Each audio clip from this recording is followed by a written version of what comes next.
আমি আমার উপরে যে অত্যাচার হয়েছে, নির্যাতন হয়েছে, যে জেল জুলুম খেটেছি, আমার মায়ের উপরে যে জেল জুলুম হয়েছে, আমার ভাইকে যেভাবে হত্যা করা হয়েছে, তার প্রতিশোধ আমি নিতে চাই 31 দফা বাস্তবায়নের সাথে। 31 দফাকে যদি বাস্তবায়ন করতে হয়, আমরা যখন বাস্তবায়ন করতে পারবো, ওই যে আপনি নির্যাতিত হয়েছেন, অত্যাচারিত হয়েছেন, সেই অত্যাচার নির্যাতনের প্রতিশোধ আমরা নিতে চাই 31 দফা বাস্তবায়ন করার মাধ্যমে।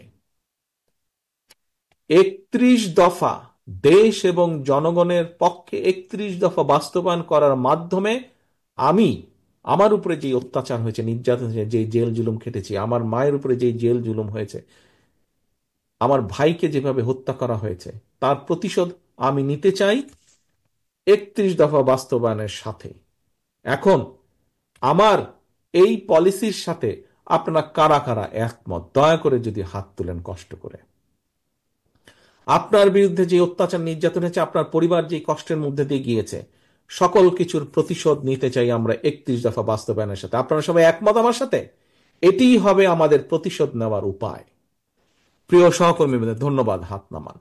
এই যে আপনারা হাত তুললেন, এই হাত তোলাটা আমি ধরে নিতে চাই, আমি বিশ্বাস করতে চাই হাত তোলাটা শুধু হাত তোলার জন্য আপনারা তোলেননি, আপনারা দৃঢ়ভাবে বিশ্বাস করেছেন।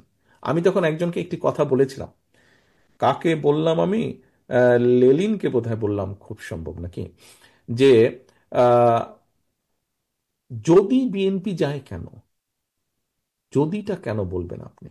আপনি ভালো কাজ করতে চাইছেন, আপনি জনগণের আস্থা অর্জন করতে চাইছেন, তাহলে কেন আপনার মধ্যে বিশ্বাস থাকবে না? আপনি যদি ভালো কাজ করতে পারেন, ভালো কাজ করার লক্ষ্য উদ্দেশ্য যদি আপনার থাকে, ইনশাল্লাহ জনগণ আপনার পক্ষে রায় দিবে। কিন্তু তার জন্য আমাদেরকে পরিশ্রম করতে হবে, কষ্ট করতে হবে, পরিশ্রম করতে কষ্ট করতে হবে। এবং আজকে সারাদিন যেই আলোচনা করেছেন, এটি আজকে এখানে এই ঘর থেকে আর 2-4-5 মিনিটে শেষ হয়ে যাবে। মাগরিবের আজান হয়ে যাচ্ছে এখনই, বা হয়ে গিয়েছে, নামাজ পড়বেন অনেকে, আমি বক্তব্য শেষ করে দিব। আমার বক্তব্যের পরেই আলোচনা, এই আজকের এই কর্মশালা শেষ। কিন্তু এই যে সারাদিন যে আলোচনাগুলো করলেন, দয়া করে এই সবগুলো আপনার এলাকার প্রতিটি মানুষের কাছে পৌঁছে দিতে হবে। তার পক্ষে জনমত, জনসমর্থন আপনাকে অর্জন করতে হবে। আমি তো বলেইছি, আপনি এই যে পাশটা ঝুলিয়েছেন, গলায় কার্ডটা আছে, আপনার নামের পাশে আপনার একটা পদবি আছে, অর্থাৎ ইউ আর এ লিডার।